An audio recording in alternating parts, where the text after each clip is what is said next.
గొంతులో ఏదైనా అడ్డం పడినప్పుడు పొరపోయిందని ఎవరో తలుచుకుంటున్నారని అంటూ ఉంటారు. మనం తిన్న ఆహారము కిందకు కదలడానికి వీలుగా తలపై తడుతూ ఉంటారు. నిజానికి తింటున్నప్పుడే కాదు, చాలా సందర్భాల్లో గొంతులో ఏవైనా ఇరుక్కుపోతూ ఉంటాయి. పిల్లలు ఆడుకుంటూ ఏవైనా వస్తువుల్ని నోట్లో పెట్టుకున్నప్పుడు అవి గొంతులోకి జారి అక్కడ అడ్డం పడుతూ ఉంటాయి. వయసు పైబడిన వాళ్లలో కొంతమందిలో గొంతు కండరాలు బలహీనంగా మారినప్పుడు కూడా తరచూ గొంతులో ఏదో అడ్డం పడిందని చెబుతూ ఉంటారు.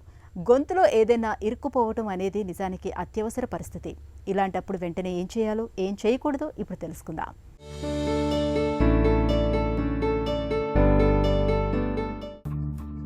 మనం ఏదైనా పదార్థాన్ని తింటున్నప్పుడు అది పొరపాటున మన శ్వాస నాళంలోకి వెళ్ళినప్పుడు దానిని బయటకు నెట్టివేయటానికి పొలమరిస్తూ దగ్గుతూ నానా తంటాలు పడతాం. అలాగే పిల్లలు కూడా తింటున్నప్పుడో లేదంటే పొరపాటున ఏదైనా ఆట వస్తువులను నోట్లో పెట్టుకున్నప్పుడో కొన్ని సందర్భాల్లో అవి గొంతులో అడ్డంగా ఇరుక్కుపోతుంటాయి.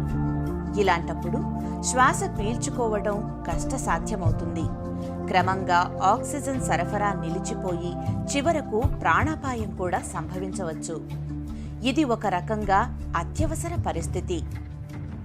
ఇలాంటి సందర్భాల్లో ఏం చేయాలనే విషయం ప్రతి వారికి తెలిసి ఉండటం అవసరం.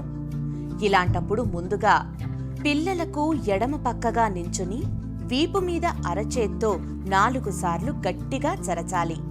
చరుస్తున్న చేతిని గాక రెండవ చేతిని పిల్లల ఛాతీ మీద గట్టిగా అదిమిపెట్టి ఉంచాలి. అలాగే పిల్లాడి తలను ఛాతీ మీదకు కొద్దిగా ఉంచుకునేటట్లు చేయాలి.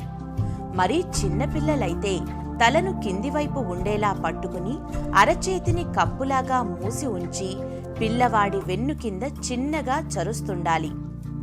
పిల్లాడి తలను కొద్దిగా పైకి లేపి ఒక చేతి బొటను వేలును మధ్యవేలుతో అతడి దవడల మధ్య పట్టుకుని గట్టిగా నొక్కి నోరు తెరుచుకునేటట్లు చేసి మీ రెండవ చేతి చూపుడు వేలును నోటిలోకంతా పోనిచ్చి గొంతులో పడిన తునకను బయటకు లాగడానికి ప్రయత్నం చేయాలి.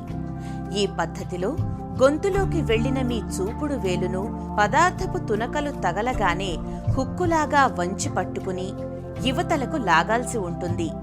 పై పద్ధతులేవీ పనిచేయనప్పుడు వెంటనే సహాయం కోసం దగ్గరలోని ఆస్పత్రికి తీసుకువెళ్లాలి.